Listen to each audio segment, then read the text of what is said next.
Good morning, students. Today we will continue magnetic effect of current.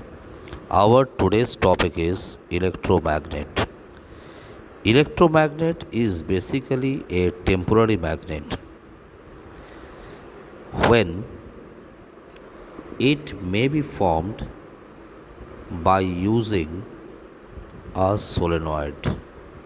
Say, suppose it is a solenoid and a soft iron core is placed inside the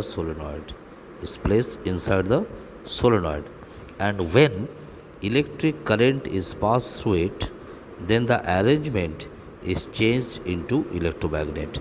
That means you can say electromagnet is equal to solenoid plus soft iron core. Okay, now electromagnet is a temporary magnet.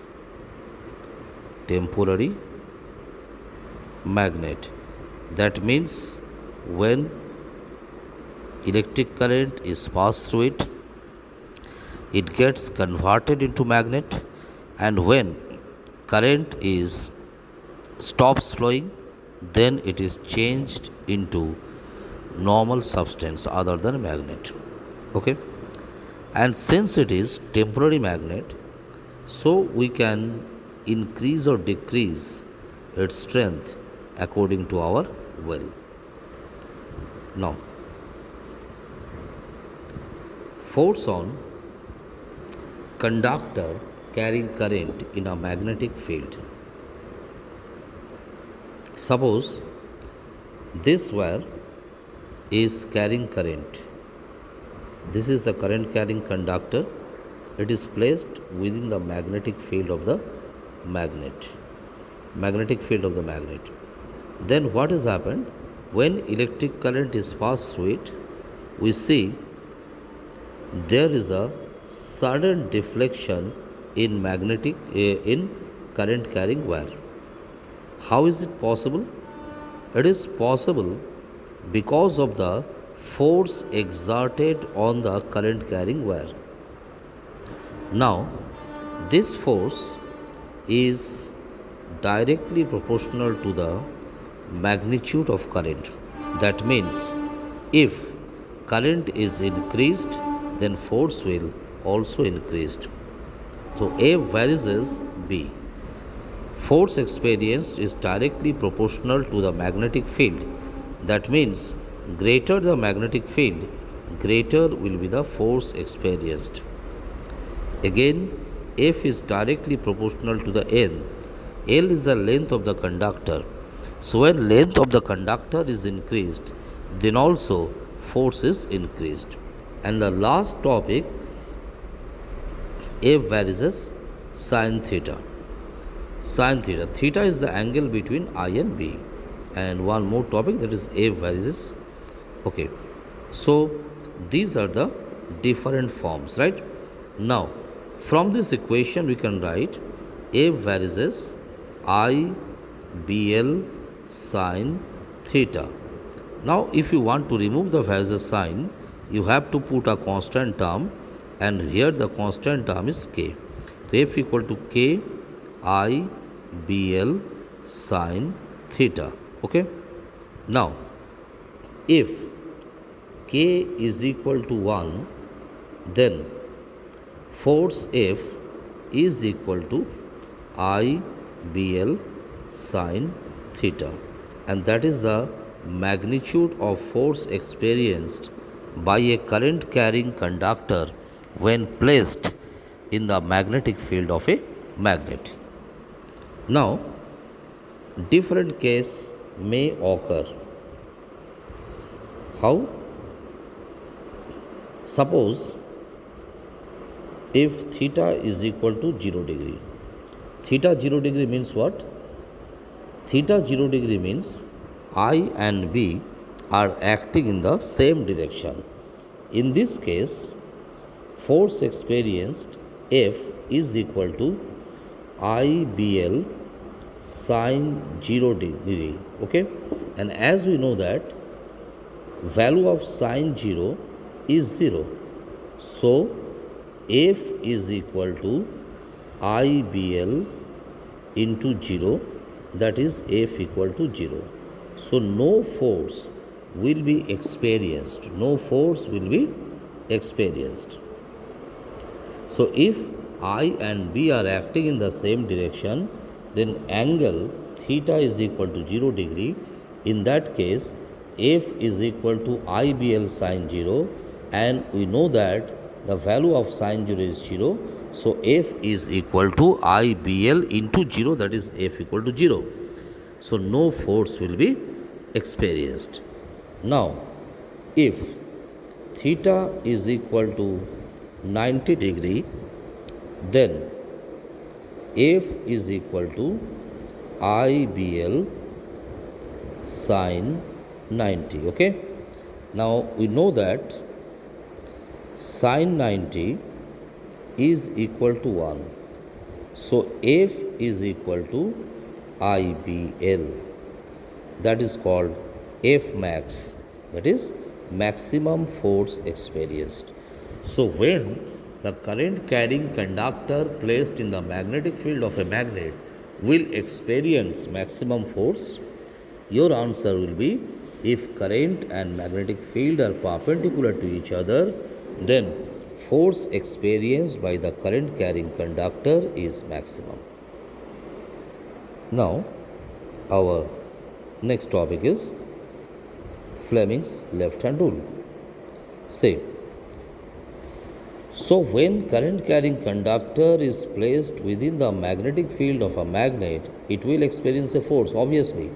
But the question is, in which direction the force is applied? That can be determined by Fleming's left hand rule.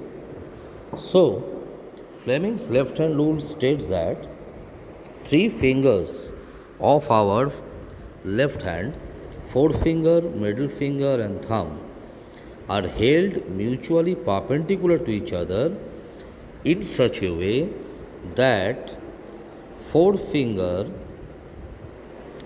indicates the direction of magnetic field, middle finger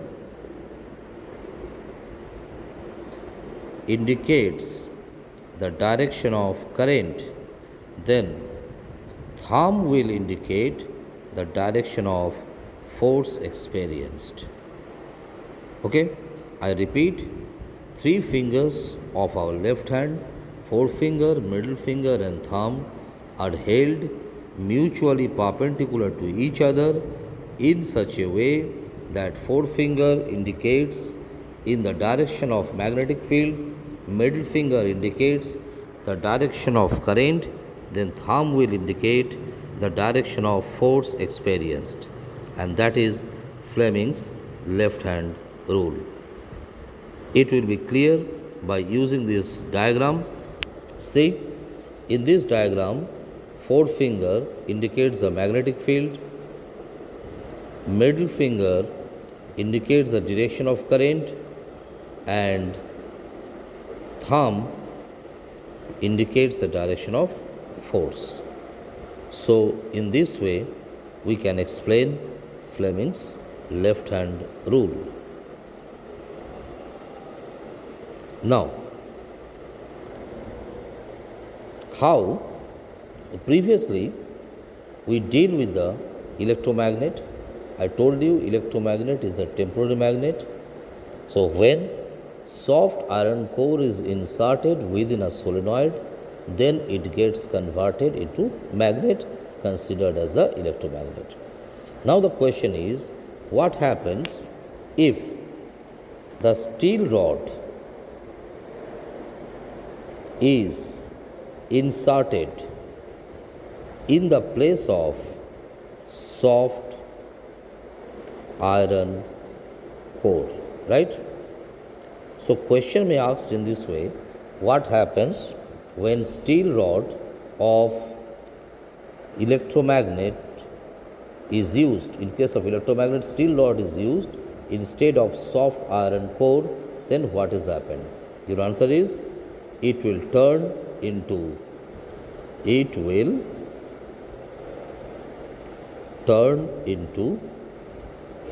permanent magnet.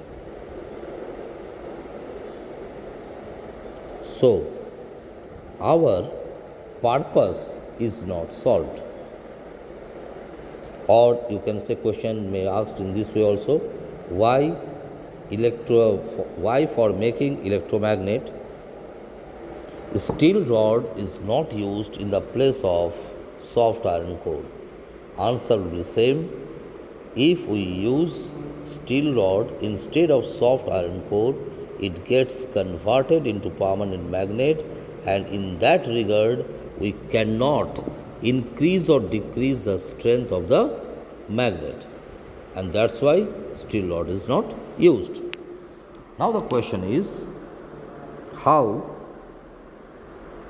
the strength of electromagnet is increased.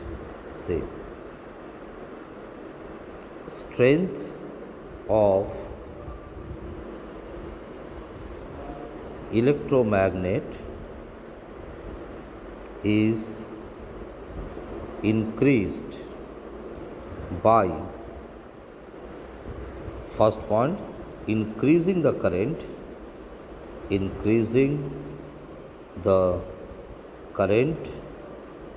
and second one, by increasing the number of turns,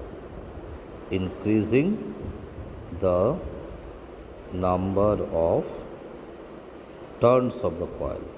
Okay. So suppose if in one case current is equal to 3 ampere and in the second case current is equal to 5 ampere, so in the second case strength is more. Okay. In the same way, if the number of turns is 8 and in second case number of turns is 5, so in the first case strength is more. So strength of electromagnet can be increased by increasing the number of turns of the coil and by increasing the magnitude of current. So today we deal with the electromagnet, how its strength is increased or decreased, and what happens when soft iron core of electromagnet is replaced by steel rod. Okay.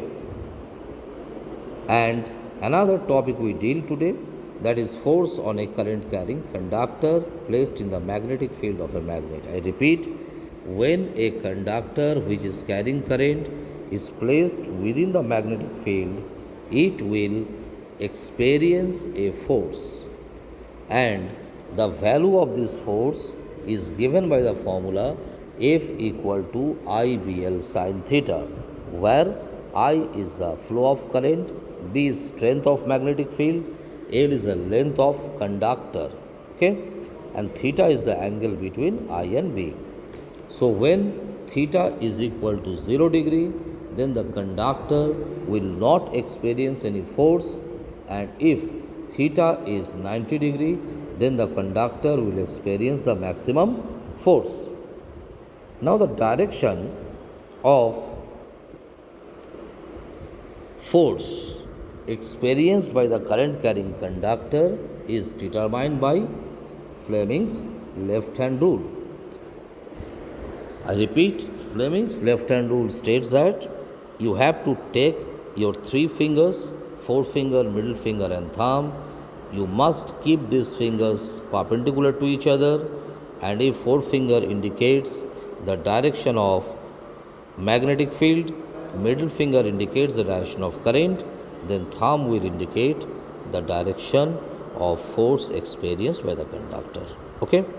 So today is this much. In the next class, we will deal with electromagnetic induction. Till then, goodbye.